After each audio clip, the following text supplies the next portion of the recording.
Sabe quando a gente pensa em fé e em poder? Muitas vezes parecem coisas de universos diferentes, mas a verdade é que elas andam de mãos dadas.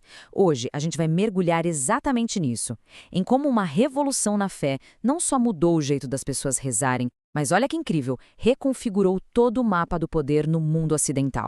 E o ponto de partida é essa pergunta aqui. Pensa bem, uma única ideia, uma só, tem força para derrubar um sistema que durou 1000 anos? Parece roteiro de filme, né?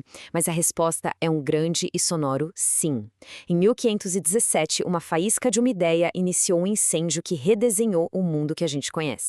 Mas para a gente entender o tamanho do impacto, primeiro a gente precisa voltar no tempo. Vamos dar uma olhada em como o mundo funcionava antes dessa grande virada. Um mundo que era governado por um pacto social que parecia sinceramente impossível de quebrar. Essa era a realidade da Europa medieval. Uma estrutura que nasceu da pura necessidade, sabe? A sociedade era dividida de um jeito bem claro, em 3 funções.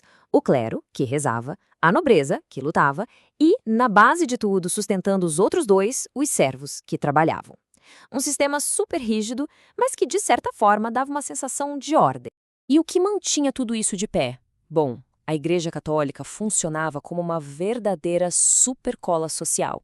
Era ela que legitimava os reis, que dizia que o poder deles vinha de Deus, sabe? E também unia a Europa contra qualquer ameaça de fora. Era, sem dúvida, a autoridade máxima, incontestável. E aí, no meio desse mundo que parecia tão estável, tão sólido, surge a primeira grande rachadora. Um momento que mudou absolutamente tudo. E o protagonista dessa história é um monge com um martelo na mão. O ano é 1517. Um monge, o famoso Martinho Lutero, vai lá e prega um documento com 95 teses na porta de uma igreja. Um ato que pode parecer simples, mas que se tornou o estopim de uma revolução que mudaria a história para sempre. E a questão que Lutero levantou ia muito além da corrupção na igreja ou da venda de indulgências. O que estava em jogo era algo muito, mas muito mais fundo. Era sobre quem tinha o direito de definir o que é a verdade. E o motor por trás dessa revolução toda foi um conceito super poderoso: sola scriptura, ou seja, somente a escritura.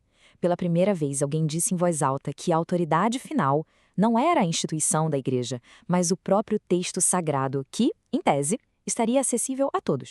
Essa comparação aqui é perfeita, ela resume a virada de chave. De um lado, a gente tinha a verdade como um espetáculo, algo entregue por uma autoridade para uma audiência que só ouvia. Do outro, a verdade vira uma busca pessoal, uma conversa direta entre a pessoa e o texto. Foi literalmente uma revolução na forma de pensar. E como acontece com toda a ideia muito poderosa, ela não ficou só no campo da teologia, né? Rapidinho, essa busca pela verdade espiritual acabou se misturando com a busca, pelo poder aqui na Terra mesmo. Então, e esse é o pulo do gato. Enquanto o interesse do Lutero era genuíno, de reformar a igreja, os príncipes alemães que protegeram ele viram ali uma oportunidade de ouro. Para eles, apoiar Lutero significava o quê?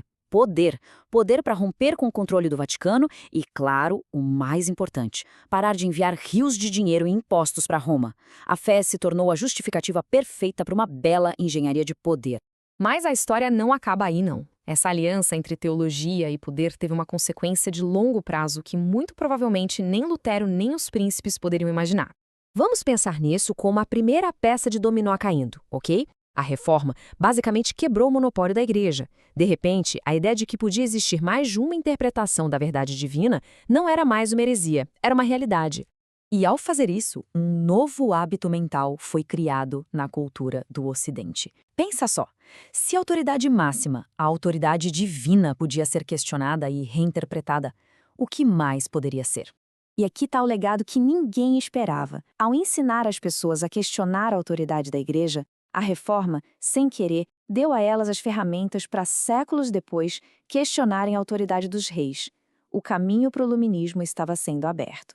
Isso tudo nos leva a uma reflexão final que é muito atual. A história nos mostra que uma mudança na forma como a gente acredita pode, sim, reconfigurar de maneira fundamental quem tem o poder e por quê. Então, a pergunta que fica no ar é: quais são as teses que estão sendo pregadas nas portas do nosso mundo digital hoje? Que ideias estão circulando agora e que podem estar construindo, quem sabe, novas estruturas de poder para o futuro?